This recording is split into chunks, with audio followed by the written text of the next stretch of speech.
ಏನ್ ಮರಿ ನೆನೆ ನಿಮ್ ದಿಗ್ವೇಶ್ ಚೆಕ್ ಸೈನ್ ಹಾಕಿಲ್ಲ, ಚೆಕ್ ಬುಕ್ ಕಿತ್ಕೊಂಡು ಹೋಗ್ಬಿಟ್ರಲ್ಲ ಮಾಮ್ ನೀವು. ಎಲ್ಲಿಂದ ಹಾಕತ್ ಸೈನ್ ನ? ಹೆಂಗೆ ನಮ್ ರಸಿಕ್ ಸಲಾಮ್ 4 ವಿಕೆಟ್. ಪರವಾಗಿಲ್ಲ, ನಿಮ್ಮೂರು ನಿಮ್ ಗ್ರೌಂಡ್ ಆಡಿದಿರಾ. ನೆಕ್ಸ್ಟ್ ಐತಲ್ಲ ಮೇ 7ನೇ ತಾರೀಕು ನಮ್ಮೂರು ನಮ್ ಗ್ರೌಂಡ್, ಬರ್ರಿ ತೋರಿಸ್ತೀವಿ ಆಟ. ಓ ಬಾ ಬಾ, ಈ ಸಲ ಬರೀ ಚೆಕ್ ಬುಕ್ ಕಿತ್ಕೊಂಡಿದೀವಿ, ನೆಕ್ಸ್ಟ್ ಸಲ ಪೆನ್ನು ಕಿತ್ಕೊಂಡ್ಬಿಟ್ಟು ಗೊತ್ತಲ್ಲ ಏನ್ ಮಾಡ್ತೀವಿ ಅಂತ.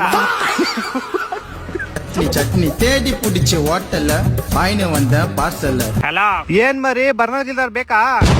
ಹೋಗಿ ಹೋಗಿ ಡಮ್ಮಿ ಟೀಮ್ ಜೊತೆ ಆಡ್ಬಿಟ್ಟು ಗೆದ್ದಿದಿರಲ್ಲೋ, ಅದಕ್ಕೆ ಕಾನ್ಸ್ಟೇಬಲ್ ಅಲ್ಲಿ ನಿಮ್ಕೊ ಮೇಲಿರೋದ್ ನಾವು. ಸಾಮಾನ್ ಏನಿಲ್ಲ, ನಾವು 3 ಸೋತಿದೀವಿ, ನೀವು 3 ಸೋತಿದೀರ. ಏನೋ 40 ಪಾಯಿಂಟ್ಸ್ ಮೇಲಿದ್ದೀರಾ ನೀವು ಅಷ್ಟೇ. ಮೇಲಿದೀವಾ, ಅದು ನಿಮ್ಕೂ ಮೇಲಿದೀವಾ ಅಷ್ಟೇ.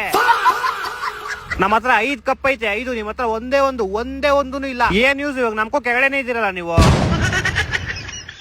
ಬಿಡ್ರೋ, ಯಾಕ್ರೋ ಕಿತ್ತಾಡ್ತೀರಾ? 13 ಕಪ್ಪು ಕೆಳಗಡೆನೆ ಐತೆ. ಈ ಸಾಟರ್ಡೆ ಐತಲ್ಲ ನಿಮ್ದು ಹೈದರಾಬಾದ್ ಮೇಲೆ, ನಿಮ್ದು ಡೆಲ್ಲಿ ಮೇಲೆ. ನಮ್ದೇನಿಲ್ಲಪ್ಪ, ಡೆಲ್ಲಿ ಗಿಲ್ಲಿ ತರ ಹೊಡೆದ್ ಕಳಿಸ್ಬಿಡ್ತೀವಿ. ನಿಮ್ದೇ ಮೊದ್ಲೇ ಅಭಿಷೇಕ್ ಶರ್ಮಾ ಫಸ್ಟ್ ಬಾಲ್ಗೆ ಔಟ್ ಇದೆ ಅಂತ ಉರ್ಕೊಂಡ್ಬಿಟ್ಟವನೆ, ಎಲ್ಲಾ ಕೋಪ ನಿಮ್ಮೇಲೆ ತೀರ್ಸ್ಕೊಂತಾನೆ. ಹೋಗ್ರ ಮಾತಾಡಿದ್ ಸಾಕು, ನೆಕ್ಸ್ಟ್ ಮ್ಯಾಚ್ ಪ್ರಿಪೇರ್ ಆಗ್ರಿ ಹೋಗ್ರಲ್ಲಿ. ನೀನ್ ಹೋಗೋ ಫಸ್ಟ್ ಗೆಲ್ಲದ್ ನೋಡ್ರ ನೀವು. ಬಂದ್ರ ಆಡದ್ವ ಹೋಯ್ತಾ ಇರ್ಬೇಕು, ಜಾಸ್ತಿ ಮಾತ್ರ ಲಾಲಿಪಾಪ್ ನಿಂಬಾಗೆ ಇಟ್ಬಿಡ್ತೀವಿ ಈ ಸಲ. ಒಂದೊಂದಲ್ಲ